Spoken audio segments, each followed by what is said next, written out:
Maluku merupakan pusat rempah-rempah atau Spice Islands di mana pedagang-pedagang dari luar negeri masuk seperti Cina, Eropa, dan Timur Tengah. Keuntungan ekonomi yang besar mendorong kolonialisme Portugis, Spanyol, dan Belanda. Pemerintah kolonial Belanda menggagas politik etis atau emansipasi. Gagasan politik etis dimanfaatkan oleh putra-putri Maluku untuk menempuh pendidikan di Stovia dan melanjutkan ke negeri Belanda. Dan kepulangan mereka pun berperan penting dalam kemajuan dan kemerdekaan bangsa Indonesia. Dr. J.E. Tehupiori dan Dr. W.K. Tehupiori mempunyai kontribusi besar dalam bidang pendidikan di Indonesia. Ketika ia berpidato di Belanda pada tanggal 28 Januari 1908 di hadapan perkumpulan ahli-ahli Hindia untuk pembaharuan kurikulum pendidikan di Hindia agar sama dengan pendidikan di Belanda.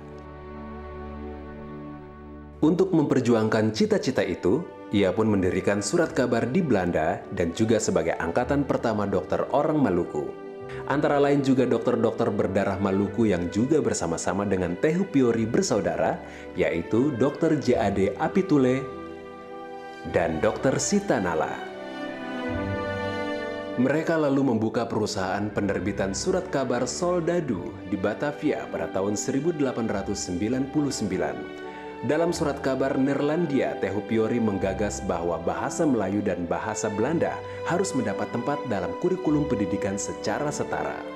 Bekerja sama dengan majalah Bandera Walanda dan Bintang Hindia dengan Dr. Abdul Rifai dari Padang dan Mas Aryo Kusumo Yudo dari Jawa. Para kaum terpelajar Maluku juga memainkan peran penting dalam mengusung semangat nasionalisme, memperjuangkan dan mengangkat orang-orang pribumi agar sederajat dengan bangsa-bangsa lain. Mereka antara lain adalah Alexander Yakob Pati, seorang wartawan dan sastrawan, Meister Johannes Latuharhari, seorang sarjana hukum, Insinyur Putuhena, seorang insinyur teknik, Profesor Dr. Herit Siwabesi, atau lebih dikenal sebagai Bapak Atom Indonesia, dan Abdul Muthalib Sangaji, tokoh perintis kemerdekaan Indonesia yang mendirikan Partai Syarikat Islam Indonesia.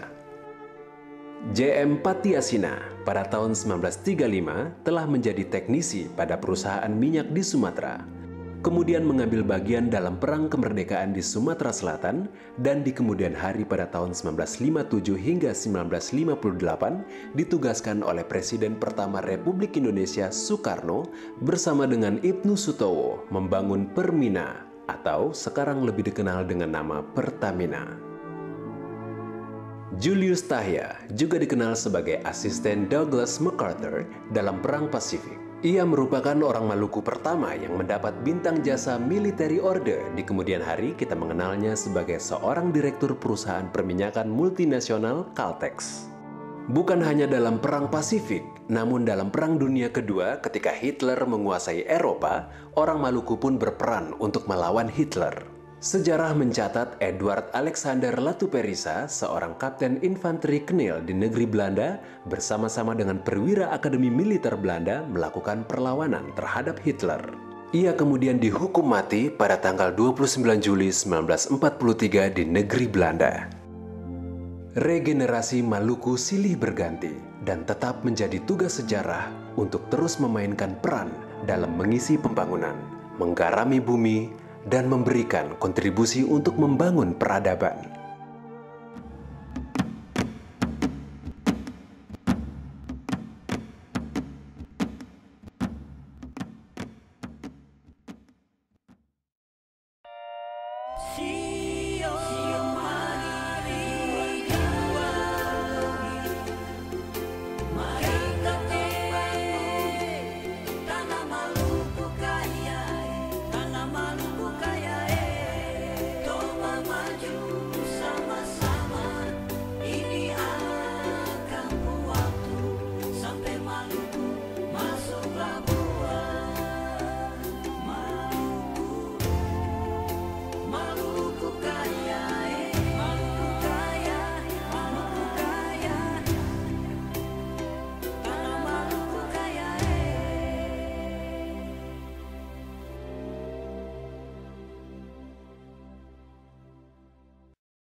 Tabe ya saudara semua, beta Engelina Patiasina.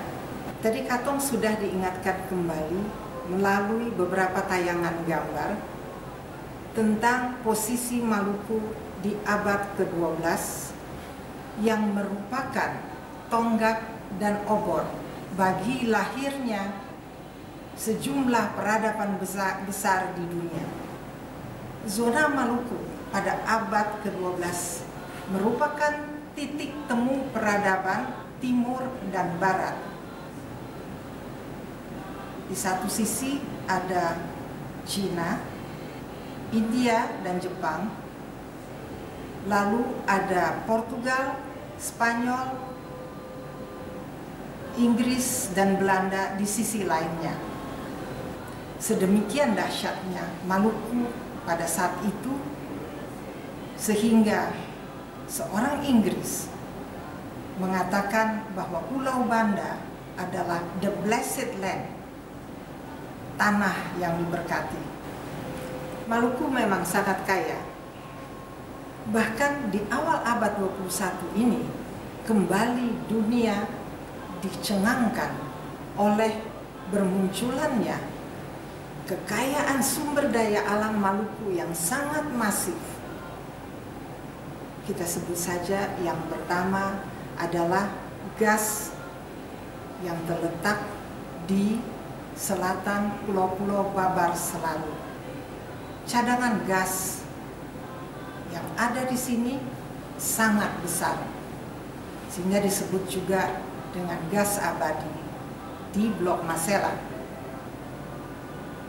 Kemudian yang kedua ada minyak bumi yang sedang dieksplorasi. Dan kita juga tahu bahwa cadangan minyak bumi ini juga sangat besar, sangat masif. Terletak juga di antara pulau-pulau Babar Selaru. Yang selalu beta katakan dengan segitiga Maluku kaya, karena terletak di 3 negara. Satu Indonesia, kemudian Timor Leste, dan kemudian Australia. Yang ketiga ada kobalt yang terletak di bawah pulau-pulau Teon, Nila, dan Sarua. Apa yang hebat dengan kobalt ini? Kobalt jenis ini hanya ditemukan di 2 tempat di dunia. Yang pertama adalah di Alaska, milik Kanada. Yang kedua ada di bawah pulau-pulau Teon, Nila, Sarua. Kobalt jenis ini adalah bahan dasar untuk membuat bom kobalt. Lalu yang keempat, yang merupakan sumber daya alam yang sangat masif, adalah emas. Katong semua sudah mendengar, bahkan dunia juga mendengar bahwa emas bermunculan di setiap pulau di Maluku. Inilah kekayaan kita. Di awal abad 21 ini, kembali kita melihat kekayaan Maluku yang luar biasa. Masih banyak lagi yang dapat kita sebutkan tentang kekayaan Maluku. Setelah kita mendengarkan paparan tadi tentang kekayaan sumber daya alam Maluku, maka pertanyaannya, mengapa Maluku menjadi provinsi termiskin ketiga di Republik Indonesia? Ini adalah hasil sensus ekonomi nasional pada tahun 2010. Beta mau katakan bahwa Maluku bukan hanya miskin pada tahun 2010. Maluku sudah miskin sejak tahun 1970 pada saat diberlakukannya Banda Sea Agreement. Disitulah permulaannya Maluku menjadi miskin, dan tambah tahun Maluku menjadi tambah miskin. Memang di beberapa negara yang kaya akan sumber daya alam seperti Syria, Iran, Irak, Afghanistan, Libya, dan beberapa negara di Afrika Selatan, negara-negara ini mengalami atau didera oleh kemiskinan atau konflik. Maluku mengalami kedua-duanya, kemiskinan lalu konflik. Apakah katong hanya berdiam diri lalu menangisi akan nasib katong sebagai orang Maluku? Tidak. Katong harus bangkira. Katong harus bangkit dan kembali mencari dan menemukan jati diri katong sebagai orang Maluku. Apa artinya menemukan kembali jati diri katong sebagai orang Maluku? Artinya katong juga harus mengenali diri katong sebagai Maluku. Apa saja yang katong miliki, sumber daya alam apa saja yang ada. Dan kemudian katong juga harus tahu bahwa itu adalah milik Maluku. Kalau itu menjadi milik Maluku, maka kita harus memperjuangkannya agar sumber daya alam yang menjadi milik Maluku itu dapat dinikmati pula oleh katong sebagai orang Maluku yang memiliki hak petuanan atas sumber daya alam tersebut. Untuk mewujudkan ini semua, katong harus bersatu, bahu-membahu, bergandengan tangan, membangun peradaban Maluku di atas dasar budaya Maluku yang akan memberikan kemakmuran yang berharga diri bagi katong semua. Karena itu, kita mengajak basudara semua, baik yang di laut, di darat, di kota, di negeri, semua mari katong masuk dalam satu barisan yang disebut Gerakan Maluku Kaya. Ini akan pun waktu. Toma maju sama-sama sampai Maluku masuk Labuan. Salam Maluku Kaya.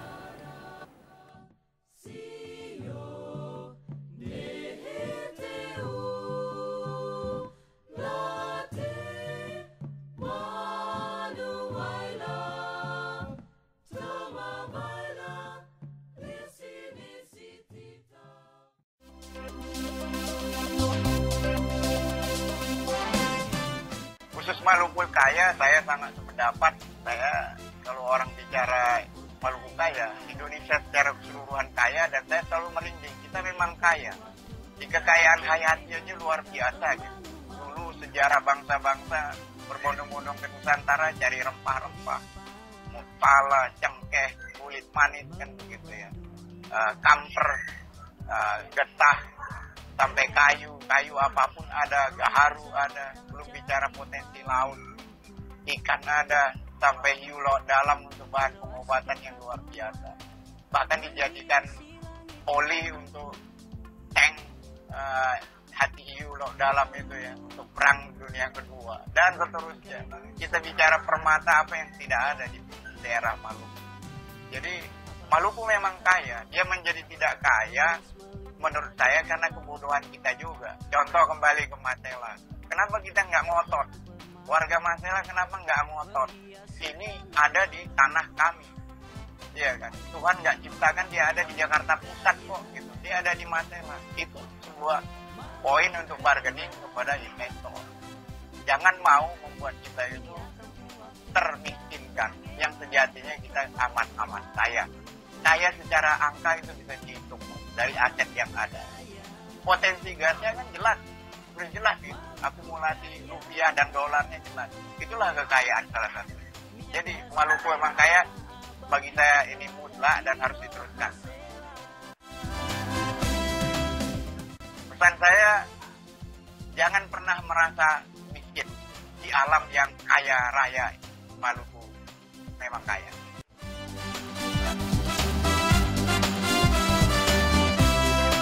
Gas di Masela itu kita kira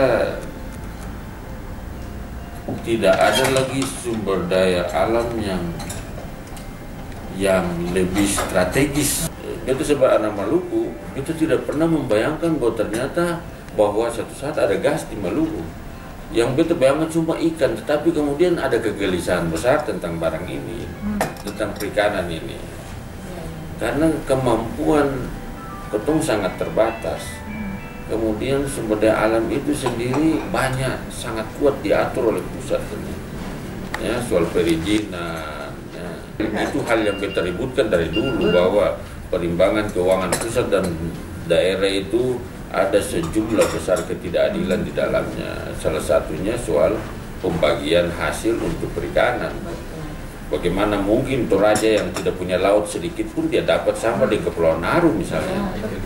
Padahal kerusakan sebagai akibat daripada eksploitasi sumber daya perikanan itu diderita oleh Kepulauan Aru, tidak pernah diderita oleh Toraja yang tidak punya laut. Nah, di mana keadilannya itu? Walaupun beta suruh ngotot dan orang bilang tanpa Alex itu pembagiannya itu kecil.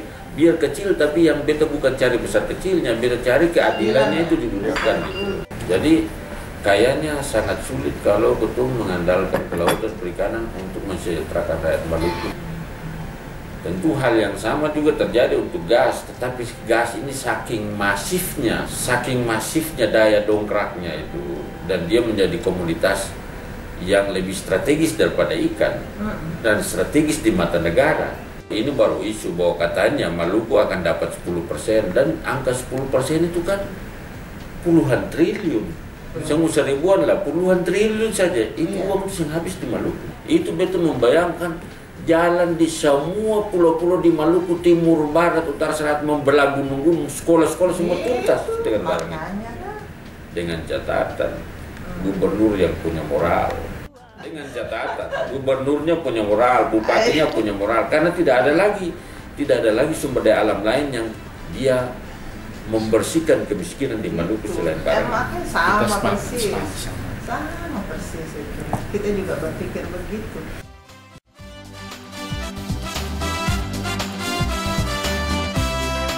Saya kira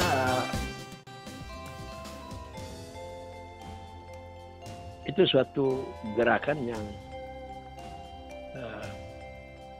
punya perspektif yang baik untuk masa depan, khususnya untuk generasi yang akan datang. Jadi gerakan ini untuk memberikan penyadaran bahwa sesungguhnya wilayah Maluku itu memiliki potensial yang bisa diaktualisasikan sehingga bisa mencegah harus eksodus dari masyarakat itu keluar wilayah. Jadi gerakan Maluku Kaya itu harus betul-betul memiliki fokus untuk memberi penyadaran kepada masyarakat Maluku sendiri. Kalau masyarakat Maluku tidak menyadari bahwa wilayah itu kaya sehingga bisa digunakan untuk sebesar-besar untuk kemakmuran masyarakatnya, saya kira juga sulit.